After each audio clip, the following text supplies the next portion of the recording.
छोट बड़ भाई और भौणी एवं सहपाठीगण आज सांस्कृतिक कार्यक्रम अवसर में मत किसी कहबार सुजोग मिलू मु निजक धन्य मन कर ओडिया भारी बढ़िया मो जाति ओडिया मो भाषा बढ़िया कथार अच्छी ना लोक मैंने 12 मासरे 13 पर्व पालन करती।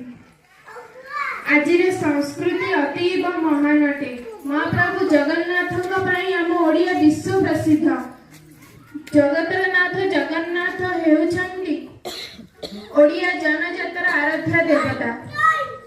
आम देश राज्य को ओडिशा को मंदिर मालिनी राज्य मध्य कहा जाए। आम ओडिशा रे महान धार्मिक परंपरार सांस्कृतिक समृद्ध बोली कहा जायछि।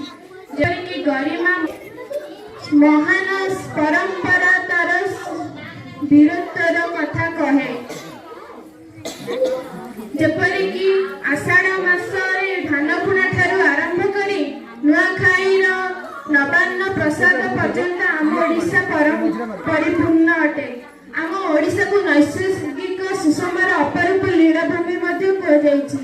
आम ओडिशा रे महाभारत रामायण भागवत परि बहु पुराण आम ओडिशा को समृद्ध करिछि। आम ओडिशा जनजाति रे साग पखाल आरिसा पोड़पिठा इत्यादि सबुठारु नियारा अटे। शेषरे एतिकी वार्ता विज्ञान प्रजुक्ति विद्यार बहुत परिवर्तन होइछि।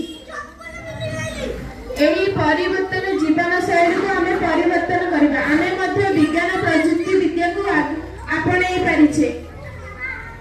एही परिवर्तन निमंते जीवन शैली